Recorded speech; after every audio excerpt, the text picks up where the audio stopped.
Hello, नमस्कार, प्रणाम। आज के हमारे इस विशेष वीडियो लेक्चर में मैं आप सभी का तहे दिल से इस्तकबाल करता हूं, वेलकम करता हूं, स्वागत करता हूं। आज का हमारा यह वीडियो लेक्चर इंडियन जियोग्राफी का है, जिसमें हमारा टॉपिक है भारत का अपवाह तंत्र। आपकी आगामी सभी प्रतियोगी परीक्षाओं में, चाहे वो स्टेट लेवल की हो या सेंट्रल लेवल की हो, इस टॉपिक से निश्चित रूप से एग्ज़ाम्स में क्वेश्चन पूछे जाते हैं। चाहे वो भारत की प्रमुख नदियों के उद्गम स्रोत से हो, या नदियों पर स्थित किसी बांध से, या प्रमुख कोई सहायक नदी होती है उसी से संबंधित प्रश्न पूछा जाता है। तो आपकी आगामी सभी भर्ती परीक्षाओं में निश्चित सफलता के लिए इस वीडियो लेक्चर को पूरा देखें। और यदि आप चैनल पर पहली बार आए हैं तो चैनल को सब्सक्राइब जरूर कर लें। तो चलिए शुरुआत करते हैं आज के हमारे टॉपिक की। तो टॉपिक है भारत का अपवाह तंत्र। तो सबसे पहले मैं आपको बताता हूं कि भारत एक नदियों का देश है। यहाँ पर लगभग 4000 से भी अधिक छोटी बड़ी नदियां हैं, जिन्हें 23 वृहद और 200 लघु नदी बेसिनों में विभाजित किया गया है। ठीक है, अब मैं बात करता हूँ भारत में जो ये जियोमेट्रिकल शेप है ना इसकी, तो ये नदियाँ और उसकी सहायक नदियाँ होती हैं ना, उनके द्वारा या उन दोनों के द्वारा मिलकर एक अपवाह प्रतिरूप बनाया जाता है। तो उसमें एग्जाम से आपको ये पूछ लेता है कि जियोमेट्रिकल शेप किसे कहते हैं। तो इसको तो आप एक बार थोड़ा ध्यान में रखना है ना। अब मैं बात करता हूँ कि नदियों का उत्पत्ति के आधार पर भारत की नदियों का वर्गीकरण मुख्य रूप से दो वर्गों में किया गया है। एक तो होती है हिमालय की नदियाँ, एक होती है प्रायद्वीपीय नदियाँ। तो हिमालय की नदियों की मैं पहले विशेषताओं की वह बात करता हूँ। तो हिमालय की नदियों के बेसिन बहुत बड़े एवं उनके जल ग्रहण क्षेत्र सैकड़ों हजारों वर्ग किलोमीटर पर विस्तृत होते हैं। यानी इनका नदी बेसिन जो होता है वो बहुत बड़ी होती है। हिमालय की नदियाँ, उदाहरण के लिए मैं बात करूँ तो गंगा नदी है, ये हिमालय से इसका उद्गम होता है और इसका जल ग्रहण जो क्षेत्र है वो लगभग 9 लाख वर्ग किलोमीटर में है। अब मैं बात करता हूँ कि हिमालय की जो नदियाँ हैं ये बड़े महाखंडों या गोर्ज का निर्माण करती है। हिमालय की नदियाँ चूँकि वर्षा जल के अतिरिक्त हिम के पिघलने, यानी जो प्रायद्वीपीय जो नदियाँ होती हैं उनमें तो क्या होता है, वो मौसमी नदियाँ होती है। वर्षा जब होती है तब ही वो बहती हैं, अदरवाइज़ वो सूख जाती हैं ना। लेकिन हिमालय की जो नदियाँ हैं वो वर्षा के अतिरिक्त हिम यानी बर्फ़ के पिघलने से भी उनमें जल की आपूर्ति होती है। इसलिए हिमालय की जो नदियाँ हैं वो सदानीरा हैं। यदि यदि आपको प्रायद्वीपीय नदियाँ और जो है हिमालय की नदियाँ, इन दोनों में प्रमुख जो अंतर है ना, इसकी मैं बात कर रहा हूँ। इसकी हिमालय, अब मैं बात करता हूँ, देखो हिमालय की नदियाँ मैंने बता दी। अब मैं बात करता हूँ जो प्रायद्वीपीय नदियाँ हैं ना उनकी। ये हिमालय की नदियों की मैं एग्जाम्पल की बात करूँ तो गंगा नदी हो गया, सिंधु, ब्रह्मपुत्र, और ये तीनों नदियाँ जो हैं ये हिमालय की नदियाँ हैं। अब बात करते हैं प्रायद्वीपीय पठार की प्रमुख नदियों की। तो ये जो नदियाँ हैं मौसमी होती है, अभी आपको बताया। इन नदियों में परिवहन संभव नहीं होता है, ठीक है। और ये जो आपका हिमालय की नदी है इनमें परिवहन भी संभव है। अब इनके एग्जाम्पल की बात करते हैं कि जो प्रायद्वीपीय पठार है उनकी नदियों के कौन कौन से एग्जाम्पल है। तो ये गोदावरी नदी है, कृष्णा है, कावेरी है, नर्मदा है, तापी है। ये सब नदियाँ प्रायद्वीपीय पठार की हैं, ठीक है। अब मैं बात करता हूँ कि नदियों को समाप्ति स्थल है। तो यहाँ से भी हमारे एग्जाम में क्वेश्चन पूछा जाता है कि कौन सी नदी कहाँ पे गिरती है। क्या वो बंगाल की खाड़ी में गिरती है या वो अरब सागर में गिरती है। तो बंगाल की खाड़ी में जो गिरती हैं, जैसे गंगा, ब्रह्मपुत्र, गोदावरी, कृष्णा, कावेरी, ये बंगाल की खाड़ी में। ये देखो मैप है, मैं आपको थोड़ा सा समझाता हूँ यहाँ पे। यह है अरेबियन सी, ठीक है, और ये बे ऑफ बंगाल। तो ये बे ऑफ बंगाल, यहाँ पे कौन कौन सी नदियाँ आती है आपकी, गंगा, ब्रह्मपुत्र, गोदावरी, कृष्णा और कावेरी। ये सब नदियाँ इधर बे ऑफ बंगाल में आती है, ठीक है, इधर यहाँ पे आती है ये। नेक्स्ट की मैं बात करता हूँ अरब सागरीय नदियाँ, ठीक है। इनमें कौन कौन सी नदियाँ हैं जो अरब सागर में बे ऑफ ये अरेबियन सी में गिरती है। तो घग्गर नदी, कांतली नदी, रूपारेल, काकनी और साबी। इन सभी नदियों को हम डिटेल में आगे देखेंगे। इनका उद्गम स्रोत क्या है, प्रमुख इनके किनारे कोई शहर स्थित है वो कौन सी है। अब बात करता हूँ अंतर्प्रवाही नदियाँ। अंतर्प्रवाह नदियाँ वो होती हैं जिनका क्या होता है कि वो मतलब किसी सागर में या किसी खाड़ी में न गिर के वो अपने मार्ग में ही विलुप्त हो जाती है, उसे अंतर्प्रवाह नदियाँ बोलते हैं। सिंधु माही, नर्मदा, तापी, शरावती, ये सब नदियाँ बे ऑफ बंगाल में गिरती हैं। नेक्स्ट बात करते हैं हिमालय की नदियाँ की। अब डिटेल में बात करते हैं कि हिमालय की नदियाँ कौन कौन सी है, उनकी क्या क्या स्थिति है जो हमारे एग्जाम ओरिएंटेड इंपॉर्टेंट हो सकती है। तो सबसे पहले बात करते हैं इंडस रिवर की, यानी सिंधु नदी की। तो इसका उद्गम जो है वो होता है वोखर-चू ग्लेशियर या मानसरोवर झील है, कैलाश पर्वत, तिब्बत, यहाँ से इसका उद्गम यानी ओरिजिन होता है। और इसकी लंबाई जो है 2880 किलोमीटर, ये जो लगभग बता रहा हूँ ना, ये लगभग इतनी इसकी लंबाई है। अब मैं बात करता हूँ कि सिंधु नदी या इंडस रिवर भारत में कहाँ से प्रवेश करती है। तो भारत में जम्मू कश्मीर जो स्टेट है वहाँ पे एक दमचोक नामक स्थान है, वहाँ से ये भारत में प्रवेश करती है।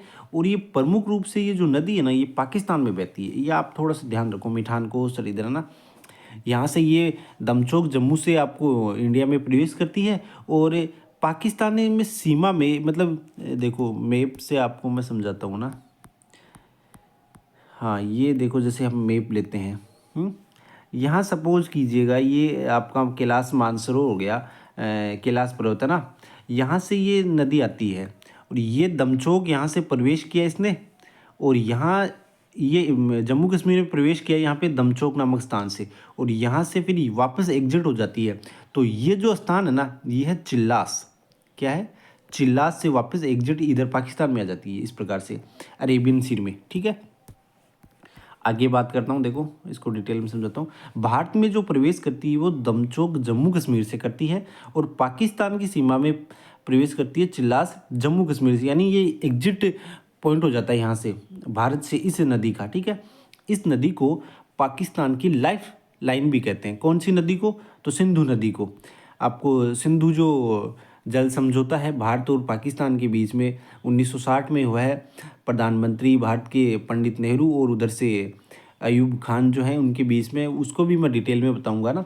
इससे पहले अब मैं आपको बता दूं कि यदि आप इस चैनल पर पहली बार आए हैं तो चैनल को सब्सक्राइब जरूर कर लें और वीडियो को अधिक से अधिक शेयर करें। ठीक है, बात करते हैं, ये जो नदी है वो कराची मिठानकोट से बहती हुई अरब सागर में गिरती है।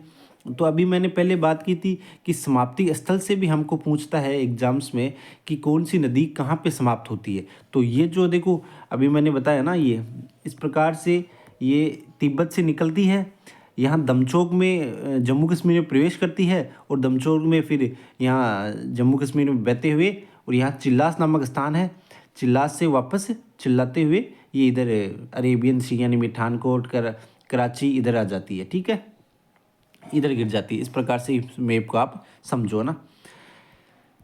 पाकिस्तान, ये देखो इम्पोर्टेंट फैक्ट है, इसको पाकिस्तान की लाइफ लाइन कहते हैं ना।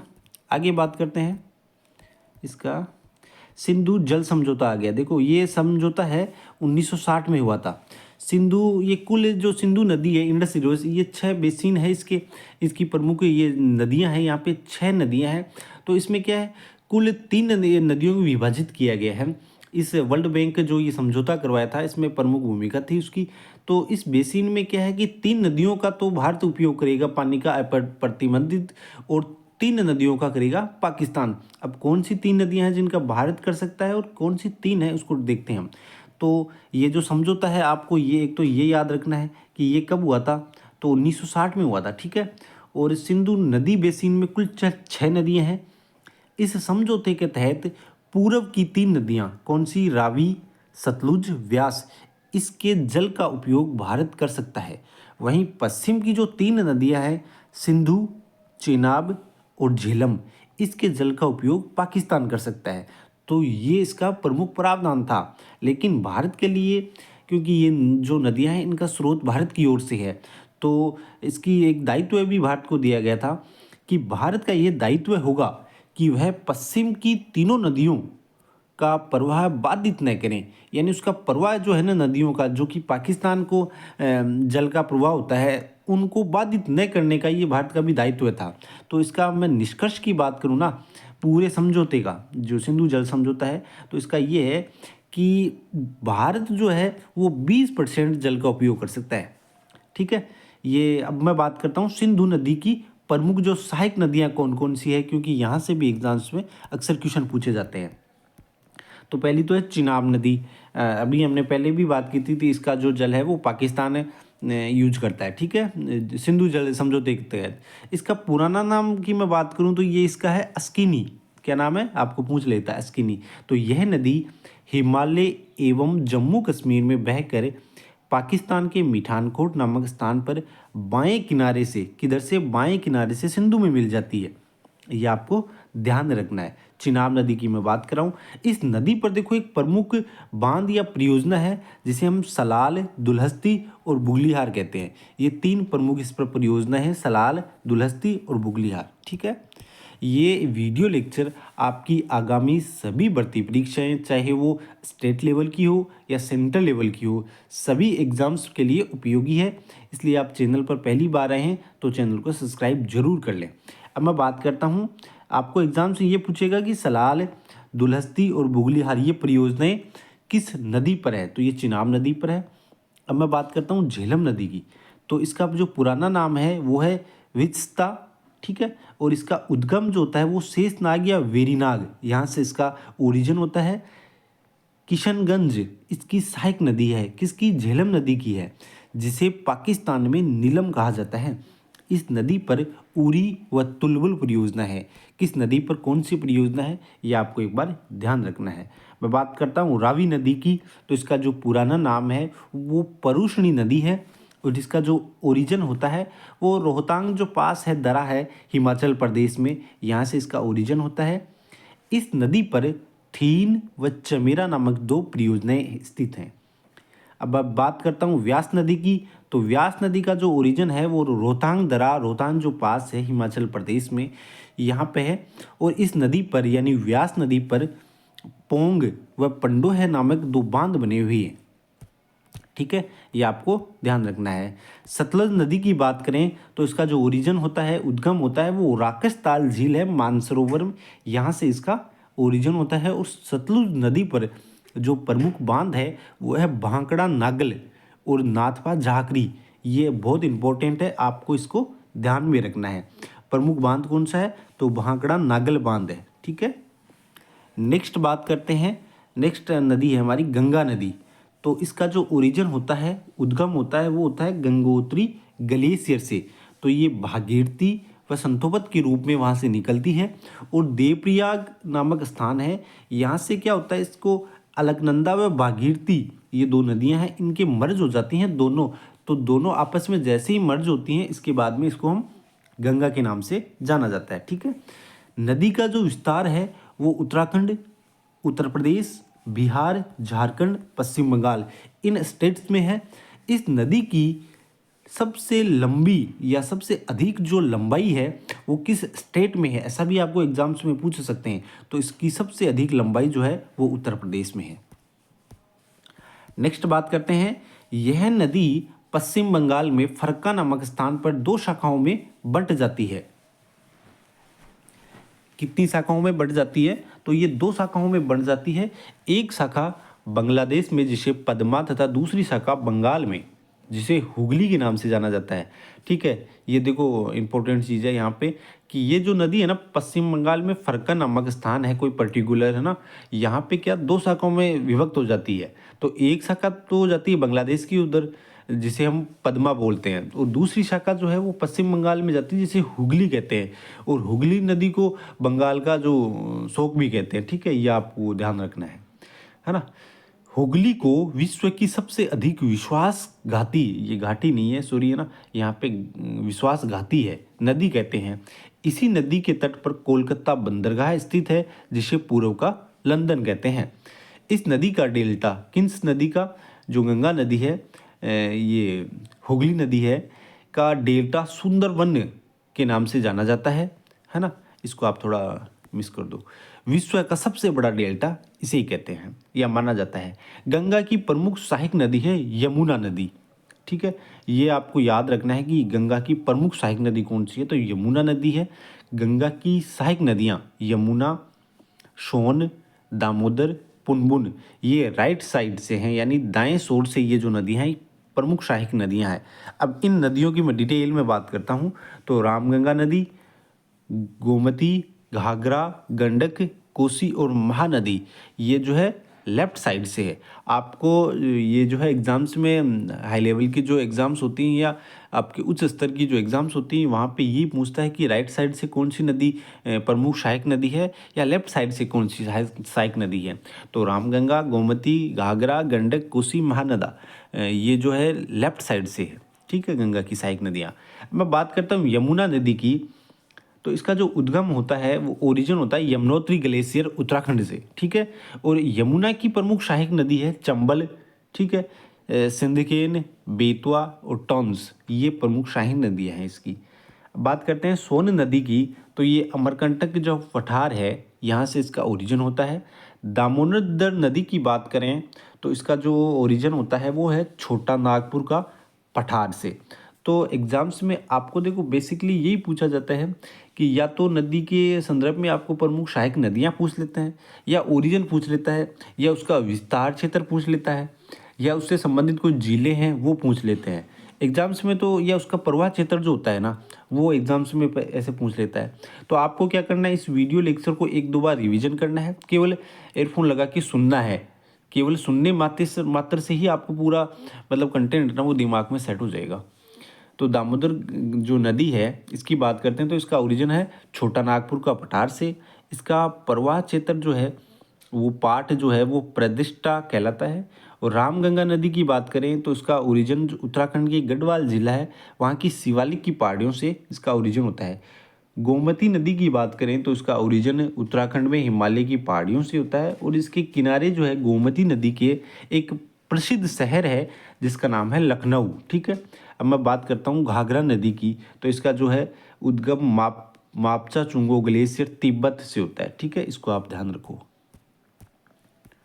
नेक्स्ट की बात करते हैं अयोध्या शहर की, तो अयोध्या जो शहर है वो सरयू नदी के किनारे है। ये आपको इम्पोर्टेंट है, आप देख लेना इसको, वेरी इंपॉर्टेंट है, ठीक है। अयोध्या शहर लगातार सुर्खियों में रहता है। तो ये किस नदी के किनारे स्थित है, तो ये सरयू नदी है, इसके किनारे शहर स्थित है। और गोरखपुर शहर जो है वो राप्ती नदी के है, इसके किनारे है। मैं आपको एक पर्टिकुलर वीडियो लेक्चर बना दूंगा जिसमें क्या है आपकी प्रमुख भारत की प्रमुख झीलें कौन सी हैं या भारत की प्रमुख जलप्रपात कौन से हैं। साथ में मैं एक ऐसा भी वीडियो लेक्चर बनाऊंगा जिसमें भारत के जो प्रमुख शहर हैं और वो किस नदी बेसिन के किनारे स्थित हैं, इस प्रकार का है ना। तो आपको क्या करना है, केवल इसको सब्सक्राइब जरूर करना है, ठीक है। अब मैं बात करता हूँ गंडक नदी की, तो इसका जो ओरिजिन होता है वो ट्रांस हिमालय नेपाल से इसका ओरिजिन होता है। वहीं कोसी नदी की बात करें तो इसका जो ओरिजिन होता है वो कंचनजंगा सिक्किम में होता है। ये देखो विशेष चीज़ है कि कोसी नदी को बिहार का शोक कहते हैं। क्या कहते हैं, क्योंकि ये जो है अपने मार्ग परिवर्तन के लिए जानी जाती है। और ये जैसे ही मार्ग का परिवर्तन करती है तो बिहार में ये क्या बोलते हैं प्रलय की स्थिति पैदा कर देती है, इसलिए बिहार का शोक कहते हैं इस नदी को। यह नदी 7 धाराओं से मिलकर बनती है, इसलिए सातों को सप्तकोशी कहते हैं। अब बात करते हैं ब्रह्मपुत्र नदी की, तो यह नदी भी हिमालय से निकलती है, जाई रूप से सदानीर नदी है। उसका उद्गम जो है चेमयुंगडुंग ग्लेशियर या यांगसी ग्लेशियर मानसरोवर झील के निकट होता है। यह नदी तिब्बत में बहकर अरुणाचल प्रदेश में यांग्याप नामक एक दर्रा है से भारत में प्रवेश करती है। वह सिंधु नदी की मैं बात करूं तो वो करती है आपके दमचोक से प्रवेश करती है और वापस पाकिस्तान की ओर एग्जिट जब करती है तो वो अंतिम पॉइंट जो है वो चिल्लास नामक स्थान है। और सिंधु नदी एक गोर्ज का भी निर्माण करती है बुंजी नामक स्थान पे, है ना। आप उस गोर्ज का मतलब होता है महाखड्डा, है ना, उसको आप याद रख लेना थोड़ा। हाँ, ब्रह्मपुत्र नदी की बात करते हैं तो इसे तिब्बत में सांगपो और अरुणाचल प्रदेश में दिहांग या दिबांग और बांग्लादेश में जमुना के नाम से जाना जाता है।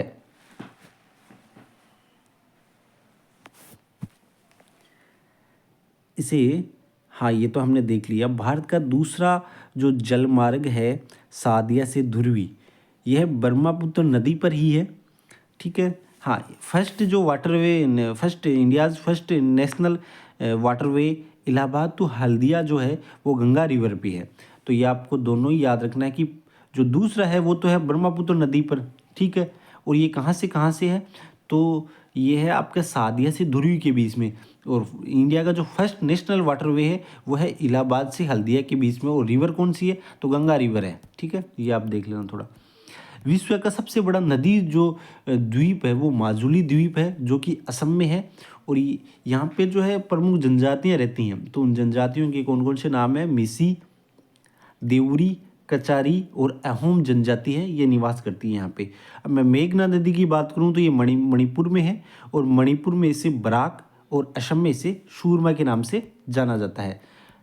अब बात करते हैं हम प्रादीपीय नदियों की। अभी तक हमने हिमालय की जो नदियाँ थी उनको देखा, अब प्रादीपीय नदियाँ हैं उनकी बात करते हैं। तो सबसे पहले बात करते हैं पश्चिमी नदी तंत्र की, ठीक है। ये तो आपका पूर्वी नदी तंत्र, देखो इधर ये तो है ना, ये तो पश्चिमी और ये पूर्वी नदी तंत्र। तो सबसे पहले हम देखते हैं ये आपका कौन सा, पश्चिमी नदी तंत्र यानी वेस्टर्न रिवर सिस्टम।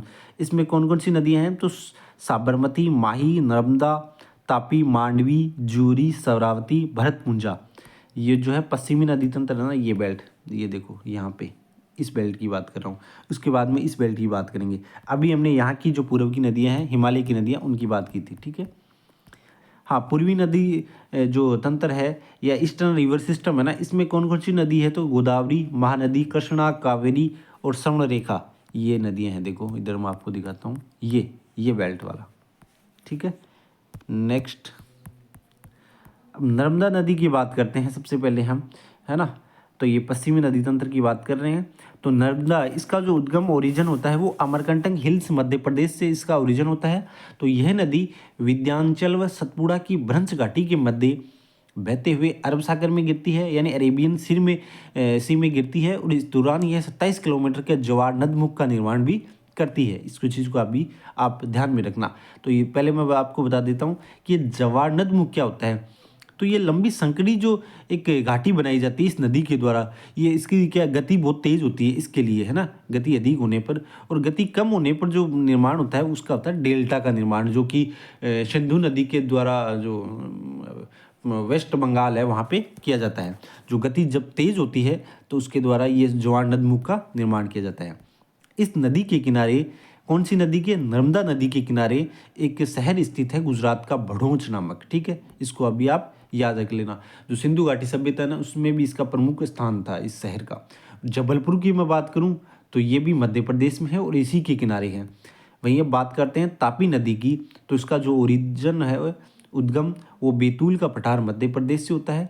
यह नदी भी अरब सागर में गिरती है और ज्वार नदमुख का निर्माण करती है, यानी इसकी तेज़ गति होने के कारण जो घाटी का निर्माण होता है उसको ज्वार नदमुख कहते हैं, ठीक है।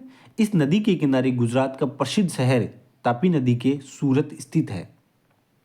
इस नदी पर दो प्रमुख परियोजनाएं हैं, उकाई और काकरा पार, ठीक है। इसको भी आपको ध्यान रखना है।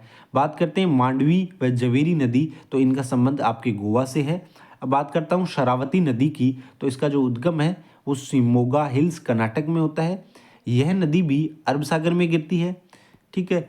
देखो, अब मैं इस वीडियो लेक्चर में एग्जाम्स में ऐसे क्वेश्चन पूछा जाता है, या तो आएगा आपके नदियों के ओरिजिन से, यानी नदियों का ओरिजिन कहाँ से हो रहा है, या आएगा कोई प्रमुख नदी के ऊपर कोई बांध स्थित है तो उस बांध से संबंधित, या एग्जाम्स में ऐसा आएगा कि नदियों का प्रवाह क्षेत्र कितने क्षेत्र में है, या प्रवाह जो पार्ट है उसका, उसको किस नाम से जाना जाता है, या उसमें कोई ऐसे पर्टिकुलर विशेष एरिया पूछ लेगा कि उसका संबंध कहाँ से है, या ऐसे पूछ लेगा कि उसकी सहायक नदी कौन सी है, ठीक है, या दाएं किनारे से कौन सी नदी आके मिलती है, बाएं किनारे से आके कौन सी नदी मिलती है, ठीक है। तो उन सभी फैक्ट्स को मैं एक वीडियो लेक्चर में लाने का मेरा ये प्रयास है, ठीक है। अब बात करते हैं, देखो इस नदी पर यानी शरावती नदी पर भारत का सबसे बड़ा जलप्रपात जोग फॉल्स या गरसोपा है, जो जलप्रपात है, या जिसे महात्मा गांधी जलप्रपात भी कहते हैं, स्थित है, जिसकी ऊंचाई 225 मीटर है। बात करते हैं भरतपुंजा नदी की। तो ये केरल की प्रमुख नदी है। और पेरियार नदी, तो ये भी केरल से है। ये पश्चिमी घाट की नदियाँ देखी है हमने। अब पूर्वी नदी तंत्र है ना, इसकी बात करते हैं। तो गोदावरी नदी पूर्व में है पूर्वी नदी तंत्र में। तो इसका जो उद्गम होता है वो पश्चिमी घाट में सह्याद्री घाटी यहाँ से होता है। त्र्यंबक नामक स्थान है महाराष्ट्र में, वहाँ से। यह गंगा के बाद दूसरी सबसे बड़ी नदी है। इस नदी को बूढ़ी गंगा व दक्षिण की गंगा भी कहा जाता है। आई थिंक वीडियो लेक्चर थोड़ा लंबा हो जाएगा, लेकिन अब बहुत ज़्यादा नहीं है है ना। लेकिन आप देखो इसको पूरा देखोगे ना तो इसमें फ़ायदा निश्चित रूप से आपके होने वाले हैं। और आपकी आगामी जो भी भर्ती परीक्षाएं हैं जहाँ से ये जो टॉपिक है, चाहे वो स्टेट लेवल की एग्ज़ाम्स हो या आपकी सेंट्रल लेवल की हो, सभी में उपयोगी है। इसलिए वीडियो लेक्चर को पूरा ज़रूर देखें ना। यह नदी महाराष्ट्र, तेलंगाना, आंध्र प्रदेश में बहते हुए बंगाल की खाड़ी में, देखो समाप्ति स्थल भी बताया है इसमें, तो कहाँ पे गिरती है? बंगाल की खाड़ी में। ये देखो बे ऑफ बंगाल और अरेबियन सी, यानी कुछ नदियाँ इधर अरेबियन सी में गिरती है और कुछ नदियाँ बे ऑफ बंगाल में गिरती है। ठीक है, दोनों को सबको मैंने समझाया है कौन सी किधर गिरती है। गोदावरी नदी की एक प्रमुख सहायक नदी पूर्णा नदी है। ठीक है, सिंधु सभ्यता का सबसे दक्षिणतम भाग था देमाबाग, जो कि पूर्णा नदी के किनारे स्थित है। देखो अब इसमें समझाने का प्रयास क्या किया है कि देमाबाद शहर है, कोई जगह है, वो सिंधु घाटी जो सभ्यता थी उसका सबसे दक्षिणतम भाग था। तो ये देमाबाग जो है ये पूर्णा नदी के किनारे है, और पूर्णा नदी है वो गोदावरी नदी की सहायक नदी है। इसको आप ऐसे समझो। बात करते हैं कृष्णा नदी की, तो कृष्णा नदी यह दक्षिण भारत की दूसरी सबसे बड़ी नदी है। इसका उद्गम होता है महाबलेश्वर हिल्स में। ठीक है, इस नदी की एक प्रमुख सहायक नदी है मूसी, और जिसके किनारे हैदराबाद शहर स्थित है। मूसी नदी के किनारे हैदराबाद शहर स्थित है। कावेरी नदी की बात करते हैं तो उसका ओरिजिन होता है ब्रह्मागिरी हिल्स कर्नाटक से, और इसे दक्षिणी गंगा कहा जाता है। इस नदी पर शिव समुद्र जलप्रपात है जो कि कर्नाटक में स्थित है। यह भारत का प्रथम बिजली संयंत्र भी है। अब बात करते हैं स्वर्णरेखा नदी की, तो इसका जो उद्गम होता है वो छोटा नागपुर का पठार रांची में होता है। जमशेदपुर शहर इसी नदी के किनारे स्थित है, यानी स्वर्णरेखा नदी के। महानदी की बात करते हैं तो इसका जो उद्गम होता है वो मेघालय हिल्स छत्तीसगढ़ में होता है। ठीक है, छत्तीसगढ़ व उड़ीसा में बहते हुए बंगाल की खाड़ी में यह नदी गिरती है, और यह नदी उत्कल के मैदान का निर्माण करती है। कौन से मैदान का निर्माण करती है? उत्कल के, तो महानदी करती है। इस नदी पर हीराकुंड बांध बना हुआ है जो भारत का सबसे लंबा बांध है। ठीक है, अब मैं बात करता हूँ, देखो लास्ट टॉपिक है हमारा ये, वही भारत का सबसे ऊंचा जो बांध है वो भांगड़ा नागल बांध है। वेगई नदी की बात करता हूँ तो इसका उद्गम नमलाई की पहाड़ियों से होता है, और पेनार व पलार नदी है, इसका ओरिजिन जो नंदगढ़ की पहाड़ी है तमिलनाडु में, वहाँ से होता है। आज का वीडियो लेक्चर जो हमारा है वो पूरा हो गया है यहीं पे। यदि आप इस चैनल पर पहली बार आए हैं तो चैनल को सब्सक्राइब जरूर कर लें। धन्यवाद।